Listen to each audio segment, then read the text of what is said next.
Everything about this Boomer is undisciplined on the ram. Aaron Donald ejected. And you can see Kelce's very frustrated.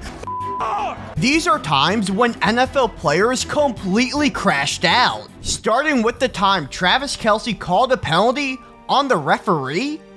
In the win last Sunday, Foles going end zone, right back to Kelce, who thought that he was interfered with, and no flag. Kelce saying that they turned him and hooked him away from the ball right there. Ball was too high for Kelce. Oh, Kelce is hot. And Andy Reid's not going to be happy with this. That's right. Taylor's boyfriend was so upset that he didn't get a PI call that he called a flag on the ref himself and got kicked out of the game for it. So the ball was right where it needed to be. Sure enough, I knew I got jumped on my back before the ball even got there. So I knew it was a penalty. I looked at the ref who was standing underneath the goalpost. He looks at me and says, "No, I see it. He got there right in time." And he starts to turn and walk away as I'm walking towards him. He threw his flag. That got the temperature going even more. I knew I had a towel in the back of my hip. It was history from there. But that crash out wasn't nearly as bad as when an NFL player completely flipped out on a reporter. I'm a man. I'm 40. In 2010, the Cardinals were on the verge of losing their 6th straight game on Monday Night Football. Down by 18 in the fourth quarter, cameras caught QB Derrick Anderson supposedly laughing on the sidelines, which made the announcers pretty upset. You'll see here on the sidelines, catch a picture of Derrick Anderson, the quarterback, and Deuce Latuya lineman, and there's a smile on his face. And afterwards, a reporter asked, "What's so funny?"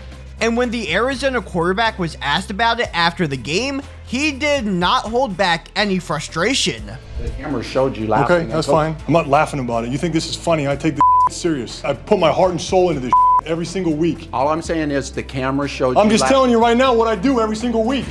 Every single week, I put my freaking heart and soul into this. I study my ass off. It's not funny. It's not fun. Nothing's funny to me. I don't want to go out there and get embarrassed on Monday Night Football in front of everybody. What was the context in I'm which? done. What's even worse for Anderson is that after the incident, he wound up getting benched, which would effectively end his career as a starting quarterback in the NFL. But this next player's crash out ended up becoming the reason why his team lost the game.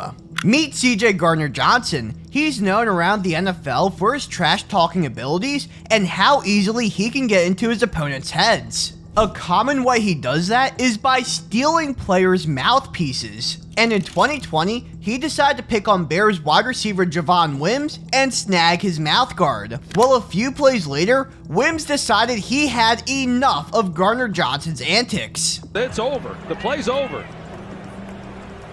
Whoa. Well, they'll look at that back in New York. Yeah, he may be gone. He should be gone. The guy who he hit was C.J. Garner Johnson. Bro really came out of the pile thinking he won the fight just for him to be flagged and get kicked out of the game. Personal foul, unnecessary roughness, number 83. Number 83, because of his actions, has disqualified himself from further participation. But because of that penalty, the Bears ended up throwing an interception the very next play, leading to a Saints field goal, and wouldn't you know it, New Orleans would end up winning that game by 3 points. But this next player's biggest crash out ended up looking like something out of a WWE match. In 2017, AJ Green and Jalen Ramsey were engaged in a heated matchup that involved some late hits. And right before the half, Green was fed up with Ramsey's BS. Oh, there's a fight behind the play. Flags come flying in. Yeah. Yeah. AJ Green throwing punches. That massive brawl ended with both players getting kicked out of the game. There are personal fouls by both teams resulting in disqualification. Personal foul number 18 of Cincinnati. Personal foul number 20 of Jacksonville. Both players are disqualified. And well, it clearly affected the Bengals more than the Jaguars, as they were only able to muster up 7 points the entire game with their star wide receiver now disqualified. But this next crash out actually came from an NFL coach, and it might just be the funniest one you'll ever see. During a Vikings-Steelers game right before halftime, Minnesota missed a field goal, but they were granted a second chance after the refs called a penalty on Pittsburgh for too many men on the field. There were 12 players on defense during the play. That is a 5-yard penalty. The half will be extended by one on-time down. Get another chance to kick it through. And let's just say, Steelers coach Bill Cowher thought that it was the wrong call. There were 12 men. We'll extend the period by 4 times. Bill Cowher right there, he's got a picture that they take from upstairs. He's saying, come and look, there's 11 guys in the picture, and there's no way that the official is going to look at the photo they received from upstairs. Imagine getting caught in 4K, making the wrong call, but still doubling down on it and not getting it overturned. The Vikings would end up making the field goal, and what Cowher did next was absolutely classic. And look at Cowher, he's running towards at midfield. He is in McCarter's face. Oh, and he sticks it in his pocket. He was so mad at the official, he put the photo in his pocket and booked it to the locker room. I mean, how is this not talked about more? But Patrick Mahomes' crash out happened because the referees took away a game-winning touchdown from the Chiefs. When Kansas City played Buffalo in 2023, down by 3 with under 2 minutes left, Mahomes teamed up with Travis Kelce and Kadarius Toney to pull off one of the coolest game-winning touchdowns ever. Here they come again. There's a flag down at the line of scrimmage as the pass is to an open Travis Kelce, who flings it back over to Toney. My goodness, this is going for a touchdown!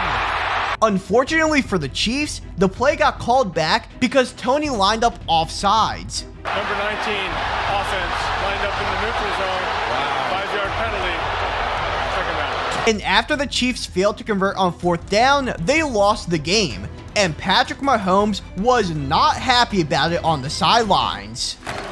What is going on here with Mahomes? I just said the frustration is growing for Mahomes. Even after the game ended, Mahomes was still not done crashing out.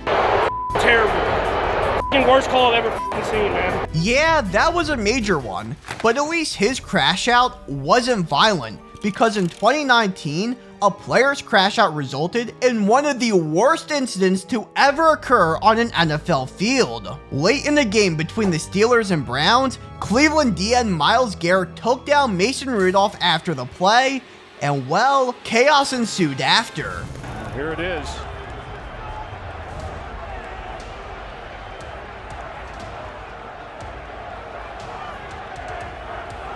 Well, he tackled Rudolph. Rudolph didn't like the way that he was tackled. Oh, gosh. Man. Oh, man. Oh. How mad do you have to be to rip a man's helmet off of his head and use it as a weapon against him? Garrett's crash out definitely had the most severe punishment of any, resulting in an ejection.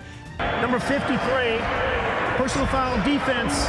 Number 65 and number 95. Those 2 players are disqualified, and the fouls will offset. We'll play 4th down. And a suspension for the remainder of the season.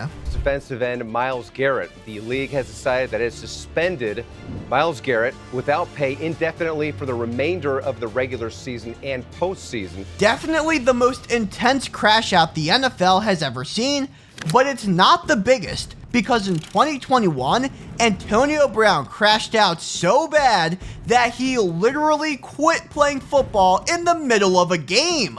That's Antonio Brown without his uniform, we are told, without his jersey, and running onto the field. As you leave the field, playing against the New York Jets, I want to know what happened all the way up until that confrontation with Bruce Arians.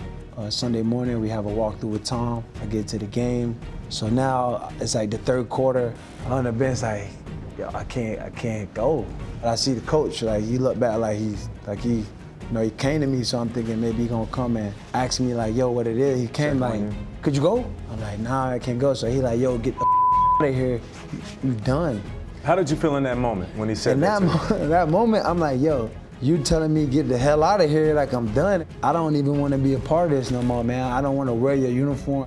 Bucs coach Bruce Arians says the incident on the field during the Jets game wasn't about an injury and was unaware Brown was hurt. This MRI, allegedly taken by Bucs team doctors, it shows loose bone fragments and a detached ligament in Brown's ankle. The ankle injury was so bad that it should have been non-weight bearing for how long? 6 to 12 weeks. 6 to 12 weeks. Do you look in the mirror and say, you know what? I was out of pocket in this situation. I feel like, man, everything I did because my heart believed that's what I need to do. And in life, sometimes you gotta listen to your heart because that's the only way I could go to sleep at night.